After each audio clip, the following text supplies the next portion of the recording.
Et moi, ce que j'aime dans cette pièce-là, et je trouve que la traduction de Grégoire et Michel Dumont est extraordinaire, c'est que c'est un feu roulant. Ça part, la première réplique, et là... Et avec Les Sorcières de Salem, ce que je trouve extraordinaire, c'est un fait vécu. En fait, c'est une histoire qui est basée sur des faits réels, qui se sont passés à Salem en 1692. Et c'est ça qui est intéressant. En fait, c'est un classique. Ça se passe en 1692, mais c'est universel.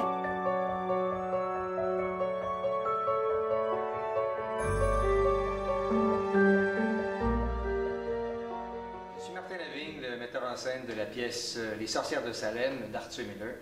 Alors, je suis en compagnie de Pierre Gendron qui va jouer le rôle principal, John Proctor, et de Mireille Léglin qui va jouer aussi le rôle principal de sa femme, Elisabeth. J'essaie toujours de faire, c'est trouver une œuvre qui, pour moi, représente l'humain. Vous savez, la comédie humaine, c'est pas pour rien.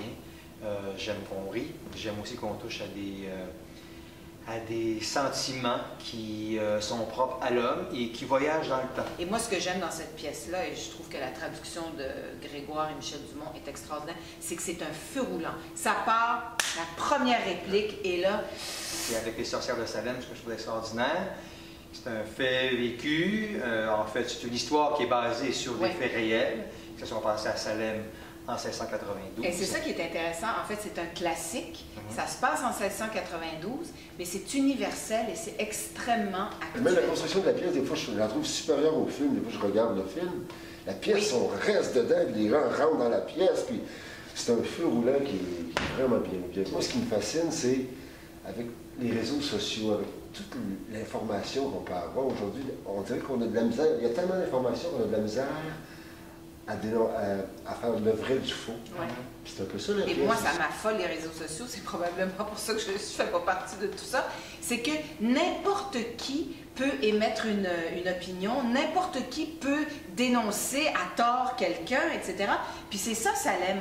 C'est Abigail qui décide de se venger. À un moment donné, ça la dépasse, puis à un moment donné, elle en jouit parce qu'elle voit le pouvoir qu'elle a. Et là, elle a la main mise sur ses petites amies, elle a la main mise sur ce village, et elle va faire croire aux adultes cette machination invraisemblable.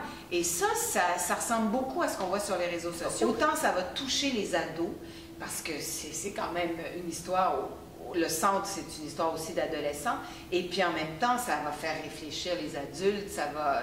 Tout le monde est concerné par ce qui se passe dans cette pièce-là. C'est un grand chef-d'œuvre. Alors moi, je vous invite à venir voir Les Sorcières de Salem. Vous allez, du début de la pièce jusqu'à la fin, être sur le bout de votre siège.